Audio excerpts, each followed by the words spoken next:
kowe iki karo Gus Dur ya rasa nyerem-nyeremke. Gus Dur ki nakale pol. Nek cara Jawa Timur mbelunat, Des. Mbelubut. Mbelubut. Nek mbeling ana eleke titik. Iki mbelunat itu pokoknya nakal. Dan itu enggak waktu kecil tok, sampai tua loh sih nakal. Gus Dur. Jadi pada suatu hari Bapak Ian belum pernah dengar sampean. Beliau kuliah di Mesir, tinggal di Kairo, satu kos sama Gus Mus, yaitu Kiai Haji Mustafa Bisri, tempat kosan.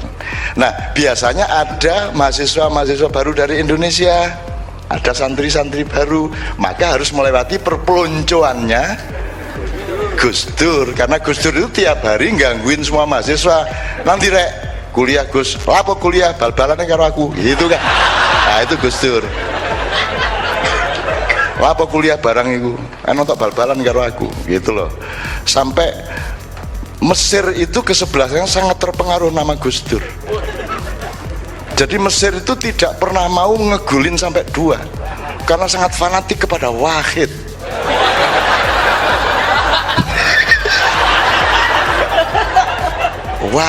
Wahid satu. Wah beneran nih gue karanganku. Oke, datanglah yang kemarin menjadi kiai besar dari Gontor, yaitu Kiai Haji Syukri Zarkasi. Datang Arab kuliah ning Al Azhar Kairo dan harus sowan kepada sesepuh. Siapakah sesepuhnya? Kiai Haji Abdurrahman Wahid. Kan gitu, begitu medaya Gus nyuwun sewu kula nuwun assalamualaikum. Lho Syukri ta? Nggih Gus. Oh alah kate kuliah ndek kene ta le? Nggih. Ingin mlebu-mlebu longgo. Terus ditemui sama Gus Dur. Terus Gus Dur bengok, Mus,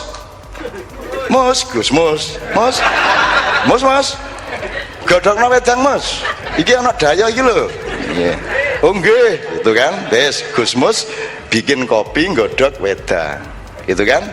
Terus sambil Gus Mus nggodhok wedang di dapur, Gus Dur marani njupuk gelas untuk kopinya nanti. Terus ndek ngarepe Sukri, ya apa Gontor kabare gitu kan. Terus Gus Dur iku ngelapi gelasnya nganggo celana dalam. Mbuh njupuk ndek endi. Dadi ngene iki, shit. Ya apa kabare Gontor?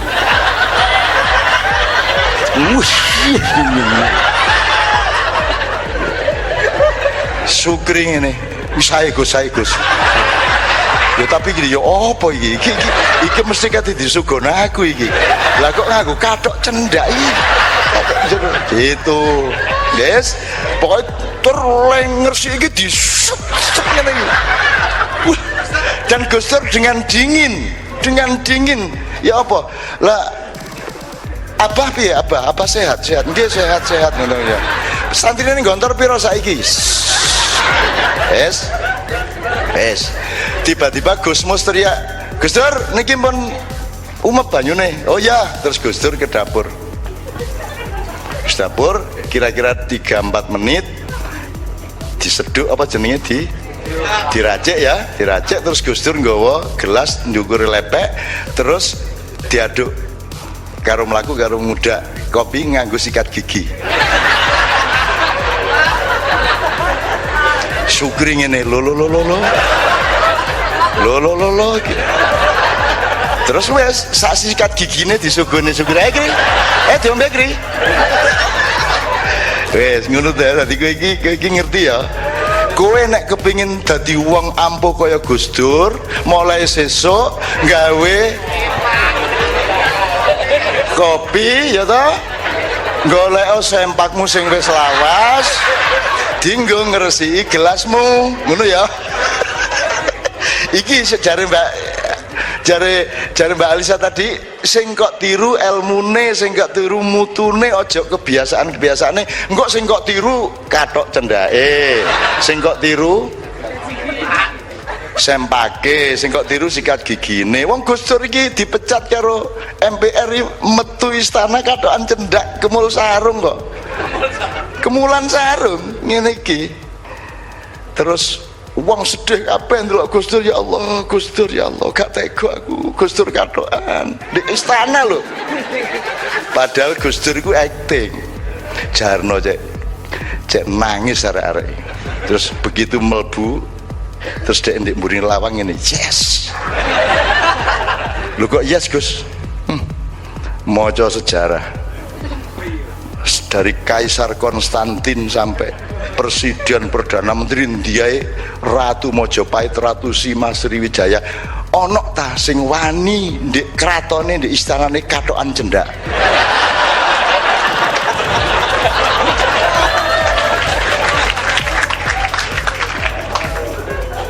Terus ditambahi jajal mega nek wani.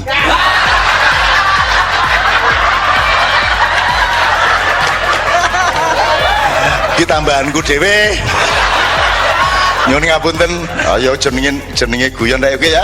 Oke, bismillah. Setelah itu beliau akan mengeluarkan juga, mudah-mudahan ini kemesraan loh ya. Kalau nanti keluar di YouTube di ojo terus dipotong-potong sing gak ya. Nah, yang cerita mengenai kopi dengan gelas dan celana dalam dan sikat gigi tadi adalah Gus Dur sendiri kepada saya.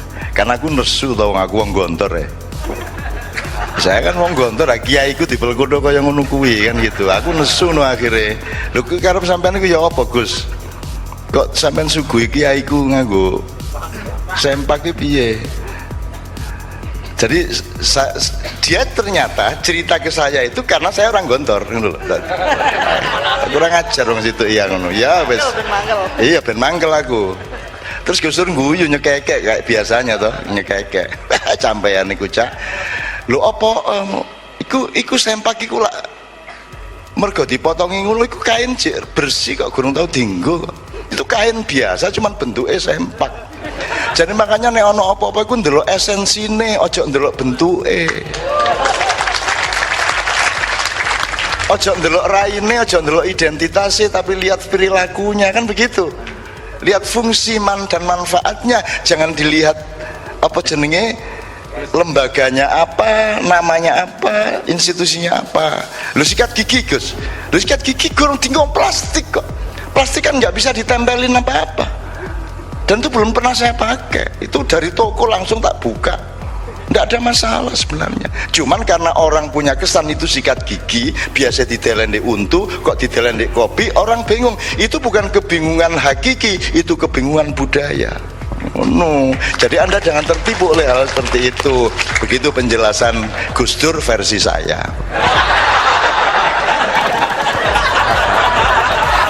Loh enggak, ilmunya memang begitu toh. Saya pasti tidak ingat atau enggak ngerekam. Jawaban Gus Dur pasti tidak persis kalimatnya seperti itu, tapi intinya seperti itu. Sama dengan hadis Nabi. Hadis Nabi segitu banyak tenanan Pak wi kalimatnya. Kalau ada direkam tak gue biar urung ono jajet tok. Jadi gue memang kerumuku ngene akhirnya diverifikasi dari berbagai segi, akhirnya sekian ulama mengiyakan, kan begitu. Jadi nek Quran itu setiap huruf, setiap harokat itu pasti, tapi kalau hadis kan tetap asal usulnya seperti itu. Apalagi hadis KW4 saya tentang omongannya Gus Dur, kan gitu. Jadi yang penting sekarang yang diambil adalah intinya. Jadi Anda jangan terjebak oleh apa dia organisasinya apa, agamanya apa, lembaganya apa, tapi lihatlah perilakunya, lihatlah sumbangan perdamaiannya, lihatlah manfaat kehidupannya, kan begitu. Setuju anak-anakku sekalian? You understand? Gus Dur presiden pertama setelah reformasi, situasinya riuh rendah ketika itu. Kebebasan pers dibuka, demo hampir tiap hari. Dari sekian banyak langkah yang diambil Gus Dur ketika itu, apa yang paling signifikan menurut Anda yang sampai sekarang betul-betul menjadi peletak kita bernegara dan berbangsa? Pertama, penataan TNI, Polri gitu, yang kemudian dijadikan sebagai lembaga yang ya diletakkan di dalam satu payung supremasi sipil gitu. Kalau dulu bayangkan Anda tentara itu semua orang takut. Zaman Gus Dur enggak. Gus Dur saja yang tidak takut, yang lain masih takut kan waktu itu? Dan lain menjadi tidak takut kemudian. Karena Gus Durnya tidak takut, yang lain ikut berani. Yang lain ikut berani. Kemudian coba Anda bayangkan memberhentikan panglima gitu, gampang aja gitu, nggak pakai ribut-ribut. Datang di luar negeri tuh nanti berhentikan tuh gitu. Di dalam negeri. Di Davos. Iya, di dalam negeri pulang orang ribut, ya berhentikan benar gitu. Nah, tetapi di samping itu juga visinya tentang ekonomi kelautan dan kemaritiman itu saya kira Gus Dur yang mulai. Beliau yang pertama membentuk Menteri Kelautan, Pak Sarwono yang diangkat. Kemudian panglimanya orang angkatan laut dulu. Nah, lalu menhannya sipil. Anda menhannya? Iya, Pak Yuwono dulu. Pak Yuwono 3 bulan sakit gitu Mbak ya. Terus saya masuk menggantikan beliau. Apa ada ceritanya tidak ketika Anda dulu tiba-tiba dipilih jadi menteri? Iya, saya kaget. Saya kira saya tuh mau diangkat apa gitu ya, menjadi kepala Badan Pembinaan Hukum atau apa, enggak Mbak. Agama gitu. Ya, enggak bayangkan jadi menteri, bayangkan jadi menteri. Tapi tiba-tiba disuruh jadi Menteri Pertahanan. Nah, saya bilang, Bapak Presiden, Menteri Pertanahan itu kan sudah dibubarkan. Saya bilang, kok Menteri Pertahanan? Anda menyangkanya pertanahan? Iya. Bukan, kata Gus Dur, itu bukan Menteri Pertanahan, tapi Pertahanan gitu. Nah, gitu. Saya masih nawar kan, itu bukan bidang saya bilang, saya ini tidak pernah belajar tentara, tidak pernah mempelajari soal pertahanan. Saya tidak punya latar belakang. Gus Dur bilang, tidak apa-apa, saya jadi presiden tidak punya latar belakang bisa.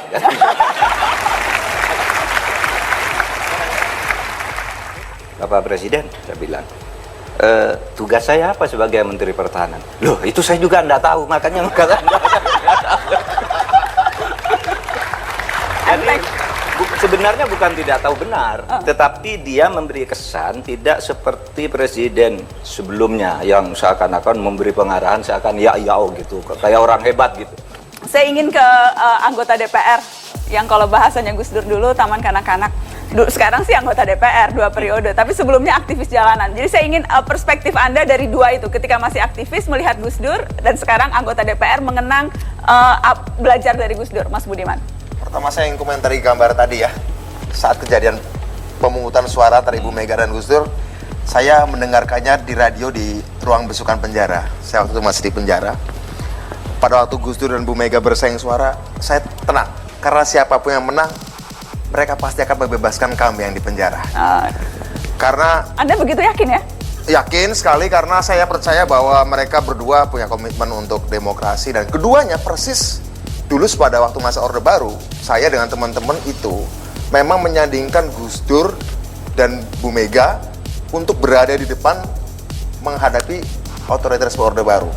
Nah, tatkala dua tokoh yang sejak awal zaman otoriter Orde Baru kita menempatkan sebagai tokoh lokomotif reformasi dalam versi kami teman-teman gerakan, ketika mereka mau bersaing jadi presiden ya kita anggap itu friendly match ya, friendly match itu persaingan antara teman. Jadi yang Anda pikir siapapun yang menang, gue bebas gitu ya? Saya dan teman-teman bebas. Ya. Itu satu. Kedua, tadi Najwa mengatakan konteks Gus Dur dalam konteks demokrasi. Gus Dur bersama seperti Soekarno atau Tan Malaka itu punya kemampuan memahami dan dipahami orang dari berbagai kalangan. Mereka bisa bercanda dengan tukang beca, tukang sapu, petani, buruh. Tapi sorenya ketika bertemu seorang pemimpin dunia, intelektual dunia, mereka bisa juga bercanda, membicarakan buku filsafat, buku sejarah, sama ringannya. Ketika mereka bertemu dengan kalangan elit dan kemudian berapa jam kemudian bertemu dengan kalangan yang pendidikannya barangkali rendah, dia bisa menyampaikan sesuatu dan mereka sama-sama memahami tanpa orang-orang ini mengubah gaya bicaranya.